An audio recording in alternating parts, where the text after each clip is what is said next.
भारत और पाकिस्तान के बीच cease fire के बाद जंग रुक गई है, लेकिन अमेरिकी राष्ट्रपति डोनाल्ड ट्रंप इस जंग को रुकवाने के क्रेडिट की जंग को अभी भी जारी किए हुए हैं। एक बार फिर राष्ट्रपति डोनाल्ड ट्रंप ने दावा किया कि भारत और पाकिस्तान के बीच युद्ध को रोकने में अमेरिका ने बड़ी भूमिका निभाई। उन्होंने कहा कि अगर अमेरिका ने समय पर दखल नहीं दिया होता तो ये टकराव परमाणु युद्ध में बदल सकता था। शुक्रवार को ओवल ऑफिस में एलन मस्क के साथ मीडिया से बात करते हुए ट्रंप ने कहा कि अमेरिका ने भारत और पाकिस्तान को लड़ने से रोका। ये टकराव बड़ा हो सकता था और लाखों लोगों की जान जा सकती थी। उन्होंने ये भी कहा कि अमेरिका की कोशिशों से ही हालात शांत हुए। I think the deal I'm most proud of is the fact that we're dealing with India, we're dealing with Pakistan, and we were able to stop potentially a nuclear war through trade as opposed through bullets.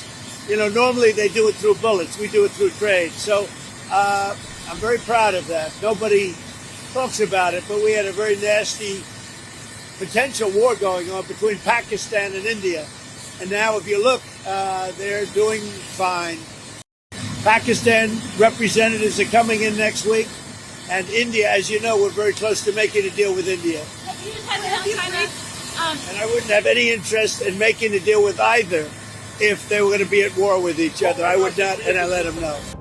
हालांकि भारत ने Trump के इन दावों को खारिज कर दिया है। भारत का कहना है कि पाकिस्तान के साथ हालिया युद्ध विराम का फैसला दोनों देशों के बीच सीधी बातचीत से हुआ था, जिसमें किसी तीसरे देश की कोई भूमिका नहीं थी। भारत ने जोर देकर कहा कि ये द्विपक्षीय फैसला था, जिसे भारत और पाकिस्तान के सैन्य अधिकारियों के बीच बातचीत से लिया गया। ट्रंप पहले भी ये कह चुके हैं कि उन्होंने व्यापार के जरिए भारत और पाकिस्तान के बीच शांति लाने की कोशिश की। 13 मई को उन्होंने रियाद के कार्यक्रम के दौरान कहा था कि भारत और पाकिस्तान अब एक दूसरे के करीब आ रहे हैं। हो सकता है कि हम उन्हें एक साथ लाने में कामयाब हो जाएं।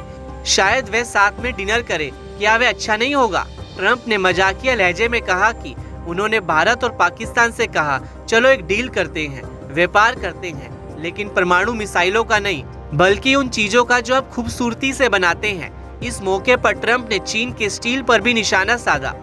उन्होंने कहा कि अमेरिका अब चीन के खराब स्टील पर निर्भर नहीं रहेगा।